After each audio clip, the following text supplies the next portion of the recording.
with all these rumors going on with Florida and Lane Kiffin, here's what Kiffin himself posted on Instagram about it.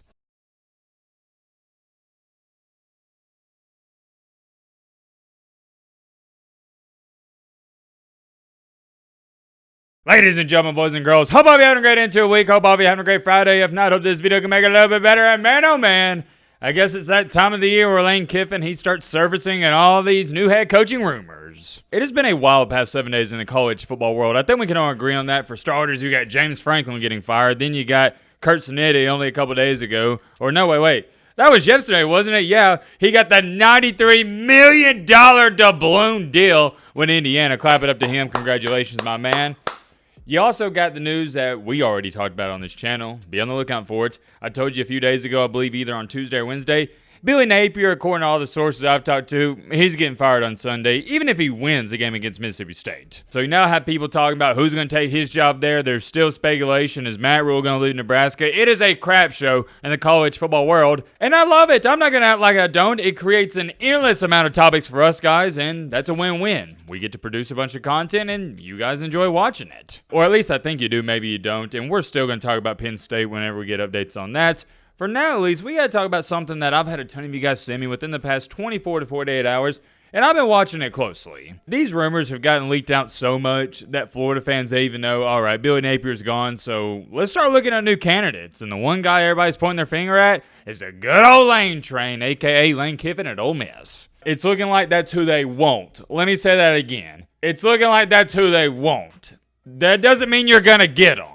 That's more than likely going to be their top candidate. And let me throw this out there. Florida is a premier brand and premier program in college football. I know some of you are like, well, Matt, they've been off for the past couple of years or so. Ever since the really Tim Tebow days, they haven't consistently been a top-tier program. I agree with you. They had that one little run with Dan Mullen where they almost upset that insane 2020 Alabama team, and after that, they had the Marco Wilson throwing the shoe incident, and it's cursed their program. Fast forward in time, the Billy Napier experience, don't even get me started up on him. You know how I feel about him. It hasn't worked out. We'll leave it at that. They now have their eyes set on a new head coach, and like Florida fans always do, they think they're going to get some big-time baller. They think they're going to get a heavy hitter. In reality, you're probably not going to get that. Before Sinetti signed his brand new extension with Indiana, I saw a bunch of Florida fans saying, oh yeah, I hope we get Sinetti from Indiana.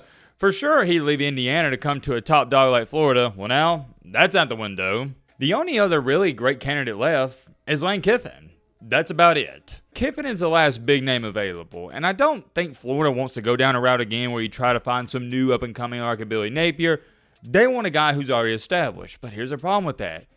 It's going to be hard to find one of those because they have jobs for a reason. It is an awful situation when you think about it, and some could argue and say, and I'm sure Strickland would attest to it, well, he may not admit it publicly, but it's what he's thinking. Hey, that's why I haven't gotten rid of Billy Napier. Because, yeah, he's not doing a great job. We can fire him, but who are we going to bring in? It's a legit question. Like they say, the grass isn't always greener on the other side, but my rebuttal to that would be, it can't get too much worse for Florida. Look at what some of these Florida fans are saying. I'm going to root like heck for Lane Kiffin to win every game at Ole Miss so they win the 2025 National Championship. It's a perfect way for him to give everything they've always wanted before he hopefully, in all caps, comes to Florida and restores it as the #1 brand in college football for the next 3 decades. I think the best possible situation is we beat them again. Lane needs to understand that no matter what he does, he won't ever have the level of talent at Ole Miss that he can have in Gainesville. Well, here's my counter argument to that. I talked about it a little bit with Sinetti last night. This isn't the early 2000s or even the 2010s. You can now build an empire, a dynasty, anywhere in college football, almost. Why can you do that? It's fairly simple. You got NIL, you got the transfer portal. Indiana and Ole Miss, they got enough money to be competing with the big boys in college football. Whether they spend it or not, that's a different conversation for a different day. But they have the resources. You throw in the transfer portal with that, there's just not a legit argument and reason for stating, oh yeah, well, Florida has more resources than Ole Miss. I don't see it outside of, if you do want to use this argument, this actually is a good one. Oh, well, we got 4- and 5-star recruits in our backyard. There's not a ton of 4- and 5-star recruits in the state of Mississippi. I would agree with that. Would be a tad bit easier to recruit. You would have slightly better recruiting classes. But outside of that, not that big of a deal. And I'd say for Kiffin, it's almost a lateral move. Of course, I do think going to Florida would be a slightly better job, but is it enough to leave Ole Miss? At this point in time, I don't think so. The great part of it is recruiting will be a little bit easier. But there's a ton of downsides. For example, this is the first one that comes to my mind. I've said before, I'm going to say it again. Why would Kiffin leave Ole Miss? He's not dumb. He's an extremely smart guy. He just loves to play dumb. He knows as long as he wins 8 to 9 games per year at Ole Miss, his job is never going to be in jeopardy. May I remind some of you, Ole Miss isn't some football powerhouse. Go look at their history. Have they even won a national championship?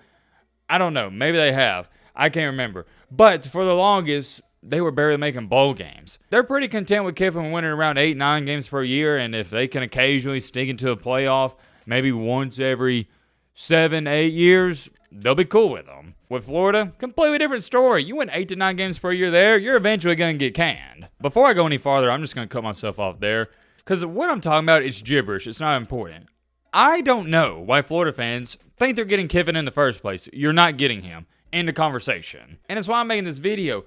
We talk about it every single year. There's a head coaching vacancy. Actually, I'll show you this picture right here. Somebody made it on Twitter. Whoever made this, shout out to you. There's always some head coaching vacancy. Lane Kiffin, he gets talked about in the rumors a little bit. They go with somebody else, and then the fans of that team goes, oh, well, we don't want Kiffin anyway. He's a goofy goober. With all these rumors going on with Florida and Lane Kiffin, here's what Kiffin himself posted on Instagram about it. He reposted what he had to say in an interview, and I quote, "If you just keep going and chasing, and you do that often, you're missing things right in front of you. You're always listening and looking, and that's been a really common theme in my life from a job standpoint and from a personal standpoint of just missing what was right there in front of me." I like that quote. It sums up the best. There's some other things he said, but I think that's the most important one, and that's all you need to see. If that doesn't go to prove that he's not going to leave Ole Miss, I don't know what will. He is trying to tell you guys, look, back in the old days, yeah, I was chasing something, and I found out I was just better off staying where I was at in the first place. And we could sit up here for the next 10 minutes, go back and forth saying, well,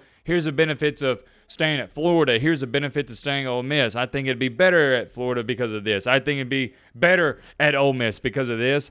At the end of the day, I think he is better off just sticking it out at Ole Miss. I know he'll bring in talent to Ole Miss, but by the time you get that program fully bought into your system, your beliefs, it's going to take bare minimum 2 to 3, maybe 4 years. Whereas at Ole Miss, he's already done that, and this program's up and running. They're a top 10 team in the nation. And when I say that, it's not just this year. They are routinely in the top 15, top 20. From a coaching career standpoint, it doesn't make too much sense to go to Florida. I think he'd be better off at Ole Miss. That's just me, and I'm curious. Let me know in the comment section, what do you think? The only thing that would make a little bit of sense is if his wife or kids or he himself, he wants to live in Florida, and it's a location thing, and you're looking for retirement homes. But that's a completely different conversation. We're just looking at this from a football standpoint. For example, a main reason Lincoln Riley left Oklahoma to go to USC is because he wanted to live in California, and so did his wife and family. At the time, was USC a better football program than Oklahoma? No. You couldn't even argue and say it was a lateral move. It was a downgrade when you're talking about